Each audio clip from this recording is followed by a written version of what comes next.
बाबा साहब अपने बेटों को डॉक्टर बनाना चाहते थे। रमा ने पूछा कि क्यों जी बाबा साहब, आपका डॉक्टर बेटा तो खत्म हो चुका, अब किसे डॉक्टर बनाएंगे? बाबा साहब अम्बेडकर ने कहा, मैं एक लोग को नहीं बनाना चाहता, मैं ऐसा चीज करके जाऊंगा कि यहाँ एक नहीं लाखों डॉक्टर होंगे। और अपने छोटे बेटों के इंजीनियर बनाना चाहते थे। उन्होंने कहा, वो भी खत्म हो गए। तो उन्होंने, रामा ने पूछा, क्यों जी आपके वो बेटा जिसको इंजीनियर बनाना चाहते थे वो भी खत्म हो गया? तो कहा, मैं ऐसा व्यवस्था करके जाऊंगा, यहाँ हजारों लाखों इंजीनियर उपस्थित रहेंगे, जो कि तुम नहीं रहोगी फिर भी देखना पड़ेगा। मैं डीएल पब्लिक स्कूल में पढ़ती हूँ और संविधान के बारे में मुझे कुछ नहीं मालूम था। सत्येंद्र सर ने मुझे बताया कि संविधान क्या है, संविधान कैसे होता है, किसने लिखा, कहाँ। धन्यवाद संचालक महोदय जी। आज संविधान समारोह के इस उद्घाटन महोदय जी तथा मुख्य अतिथि बाबा साहब अम्बेडकर ने इतने आर्टिकल लिखे हैं, फिर भी उन्होंने कहा कि अगर संविधान कितना भी अच्छा हो, आर्टिकल कितना भी अच्छा लिखा हो, अगर उसे चलाने वाले बुरे लोग हैं तो वो बुरा ही साबित होगा। इसीलिए बाबा साहब अम्बेडकर ने कहा कि अच्छे लोग के हाथ में संविधान दिया नहीं सौंपा जाता है। यहाँ पे आए हुए सभी अतिथियोगण तथा महोदय जी को धन्यवाद देती हूँ और बैठे हुए सभी अध्यापक गणों एवं सामने बैठे हुए मेरे प्यारे एवं भाइयों बहनों को मैं धन्यवाद देती हूँ, माता और बहनों को भी। आज संविधान दिवस के अवसर पर मैं 2 शब्द बोलना चाहती हूँ। जैसा कि हम सब जानते हैं कि आज संविधान दिवस है। 26 नवंबर 1949 को संविधान बाबा साहब अम्बेडकर ने बनाया, लेकिन उसको लागू किया गया 26 जनवरी 1950 को। बाबा साहब अम्बेडकर ने हमारे लिए अनेकों बलिदान दिए हैं, उनके हम पूरा नमन करते हैं, क्योंकि वो हमारे लिए, हमारे समाज के लिए सिद्ध हुए हैं। उनके जैसे कोई लोग पैदा नहीं हुआ है। हम चाहते हैं कि ऐसे लोग पैदा कर दें जो संविधान को चलाने ठीक तरीके से करने लगे। बाबा साहब अम्बेडकर ने इतने आर्टिकल लिखे हैं, फिर भी उन्होंने कहा कि अगर संविधान कितना भी अच्छा हो, आर्टिकल कितना भी अच्छा लिखा हो, अगर उसे चलाने वाले बुरे लोग हैं तो वो बुरा ही साबित होगा। इसीलिए बाबा साहब अम्बेडकर ने कहा कि अच्छे लोग के हाथ में संविधान दिया नहीं सौंपा जाता है।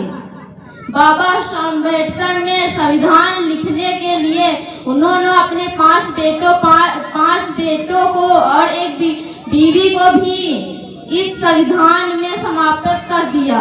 उन्होंने हमारे लिए बहुत से कुर्बानियां दिया है। मैं बाबा साहब का योगदान बताना चाहती हूँ एक शेर के माध्यम से।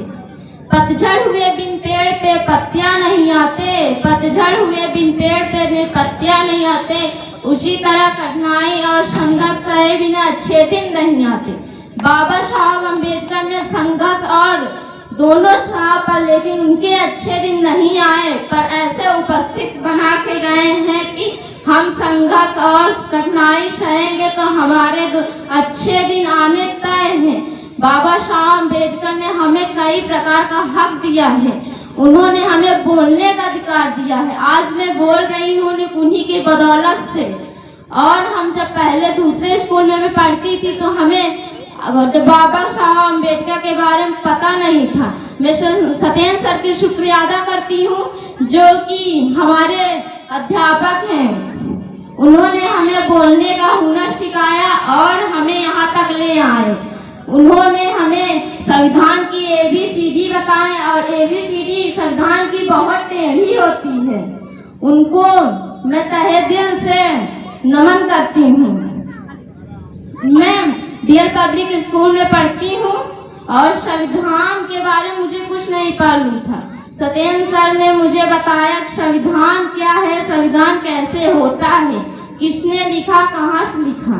बाबा अम्बेडकर ने संविधान लिखते वक्त बहुत से योगदान किए, बहुत से चीजें का कुर्बानी दे दिए। उन्होंने रामाबाई उनकी पत्नी थी, जो कि मुंबई इतने बड़े शहर में उपड़ी पाठ कर अम्बेडकर जी को पैसा भेजती थी ताकि वो पढ़े और देश का संविधान लिखे। उनके बेटे बाबा साहब अम्बेडकर के बेटे ने अपने बेटों को डॉक्टर बनाना चाहते थे। रमा ने पूछा कि क्यों जी बाबा साहब, आपका डॉक्टर बेटा तो खत्म हो चुका, अब किसे डॉक्टर बनाएंगे? बाबा साहब अम्बेडकर ने कहा, मैं एक लोग को नहीं बनाना चाहता, मैं ऐसा चीज करके जाऊंगा कि यहाँ एक नहीं लाखों डॉक्टर होंगे। और अपने छोटे बेटों के इंजीनियर बनाना चाहते थे। उन्होंने कहा, वो भी खत्म हो गए। तो उन्होंने रामा ने पूछा, क्यों जी आपके वो बेटा जिसको इंजीनियर बनाना चाहते थे वो भी खत्म हो गया? तो कहा, मैं ऐसा व्यवस्था करके जाऊंगा, यहाँ हजारों लाखों इंजीनियर उपस्थित रहेंगे, जो कि तुम नहीं रहोगी फिर भी देखना पड़ेगा तुमको। और उन्होंने रामा ने हमें कहा कि रामा जैसे बाबा साहब अम्बेडकर को पत्नी पाना बहुत नसीब सी बात है। रमाबाई ने इतनी बड़ी मुंबई शहर में गुपड़ी पाट कर घर चलाना, बाबा साहब अम्बेडकर को पैसा भेजना और अपने बच्चों को चलाने की जिम्मेदारी कैसे उठाई है। इसीलिए बाबा साहब अम्बेडकर ने अपने बीवी का पूरा श्रेय जाता है उनके। बाबा साहब अम्बेडकर एक महान ही नहीं, एक हम लोग को उद्घाटित रूप से ले जाएंगे। बाबा साहब अम्बेडकर, मैं अपनी बात एक शेर के माध्यम से समाप्त करना चाहती हूँ। रुतबा मेरे सिर को तेरे संविधान से मिला, रुतबा मेरे सिर को तेरे संविधान से मिला, ये सम्मान भी मुझे तेरे संविधान से मिला, ये सम्मान भी मुझे तेरे संविधान से मिला। औरों को जो मिला है वो मुकद्दर से मिला होगा, औरों को जो मिला है वो मुकद्दर से मिला होगा, हमें तो यह मुकद्दर भी तेरे संविधान से मिला है। धन्यवाद संचालक।